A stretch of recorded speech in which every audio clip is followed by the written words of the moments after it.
My name is Edwina Clark, and I'm a full-time real estate agent, and I have a commercial cleaning business. We do commercial cleaning to businesses of all sizes. We also do turnover cleaning. We don't do any residential. We only do commercial cleaning, so we only deal with business-to-business offices and stuff like that.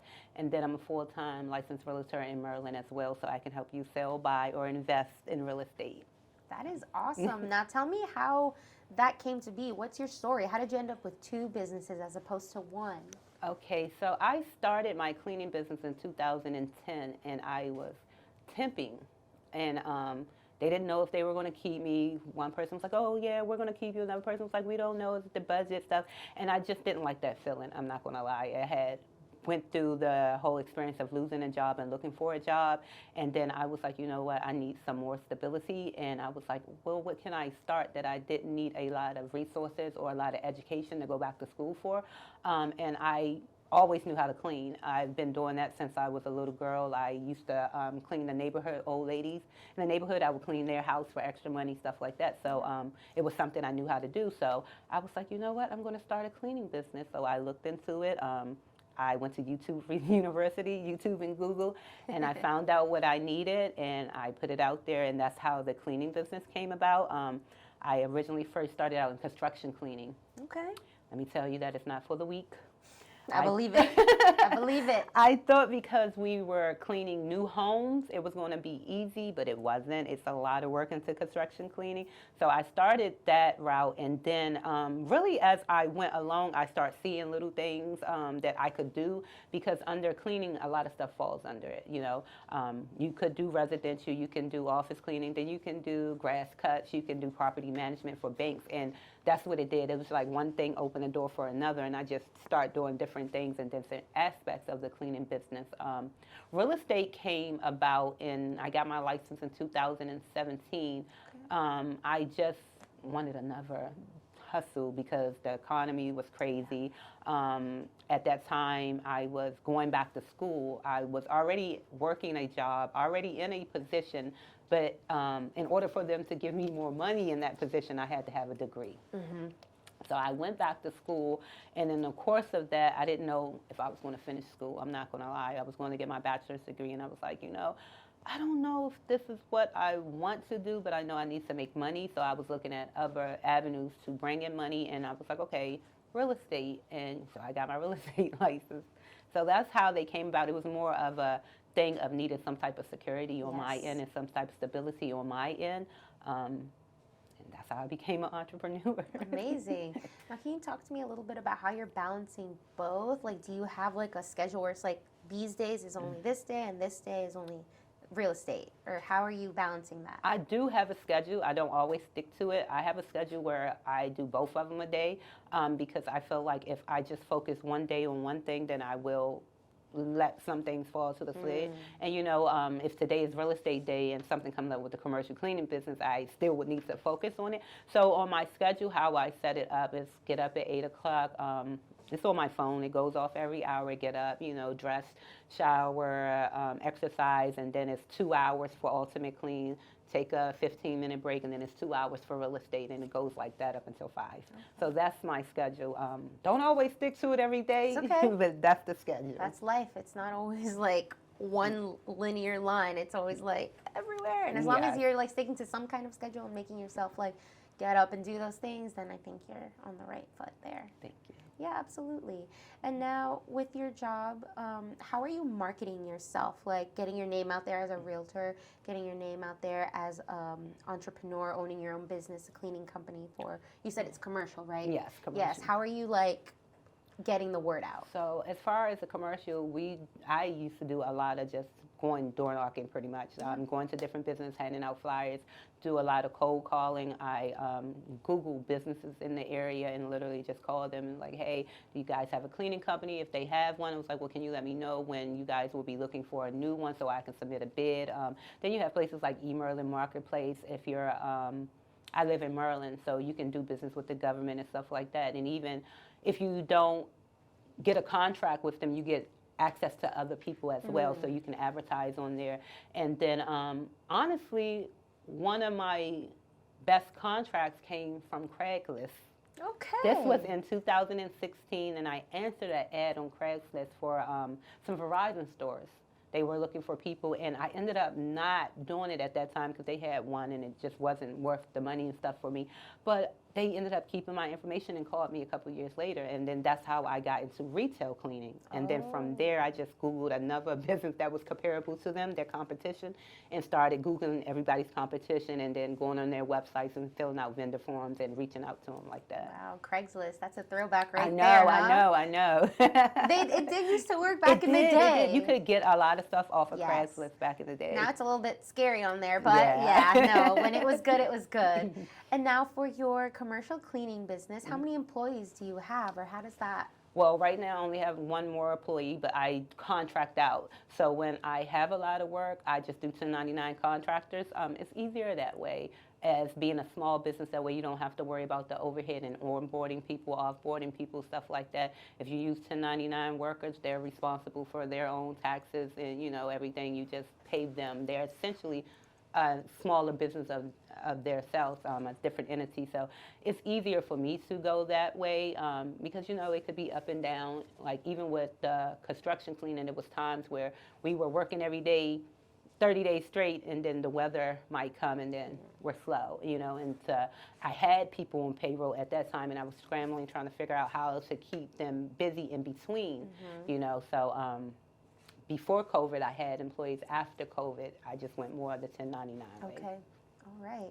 And now for your businesses, when COVID was happening, how did you manage or deal with that when it was going on? Like, did you shut down? Did you?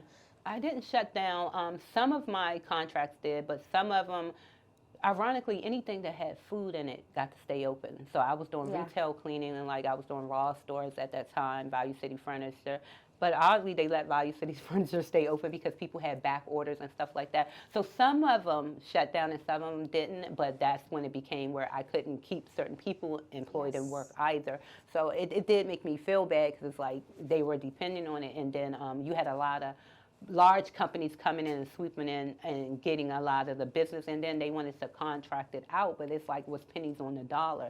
So at that time, I did have to let people go and everything, and that's why I said I had to convert over to 1099 after that. But it was a struggle. I lost some contracts and some of them I didn't, so I had enough to kind of stay afloat. Yeah. So. Okay, yeah, that was a very dark time. Yes, for some people, they found other career paths, but for some people, it was pretty dark time to overcome some of the challenges, like with letting people go or staying open or not. So I'm glad you found a way, like your silver lining eventually, right? Yeah. And now, what are some challenges right now in whether it's in the cleaning industry or the real estate industry? What are some challenges right now that you're facing and how you're overcoming them?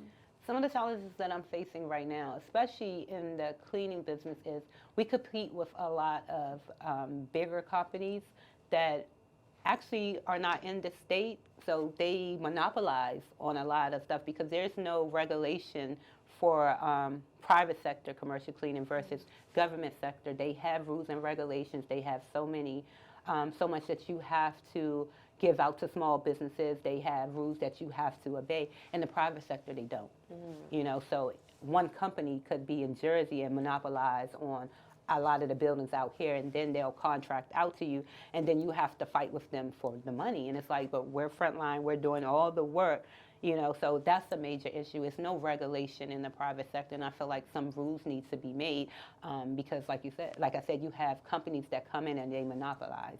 That's right. And this one company had all of the Verizon stores in 4 states, and they were not in any of the states that they, had the contract for. And I'm like, that's crazy. Yeah. So I feel like something should be regulated to say, okay, these are the people in these states, these are the small businesses, so much should be allocated out to them, and these are the rules and regulations. You guys can't do X, Y, and Z, but so for me, that's the biggest challenge I'm facing. And as far as the real estate side goes, it's the interest rate. A lot of people were scared off because of the interest rate, but it's really not that high when you look at historically. We've been higher before. Interest rates been up to I think 16% one year and everything. So because COVID hit and the interest rates went down so low, some people were getting as low as 2%.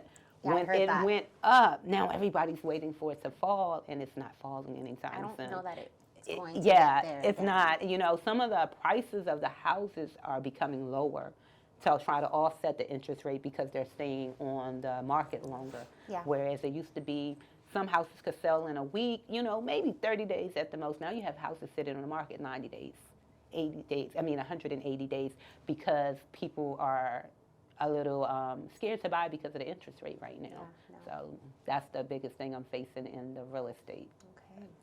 And now, where do you see yourself in 5 years? It could be in regards to just your own growth or in your businesses. Where do you see yourself? In 5 years, I would love to have expanded my business. I would love to become a corporation, Edwina Clark is corporation, and have my brands under me. I definitely will still be an entrepreneur. It's just in me and who I am. Every time I think about getting a job, I'm like, no, can't do it. Hey, So, that's an entrepreneur there. I definitely see myself still being an entrepreneur, but I see myself growing my business on another level and being able to give jobs. I want to be able to give jobs to the community, especially people who already maybe had not the best walk in life or maybe ran into something in the law in their younger years.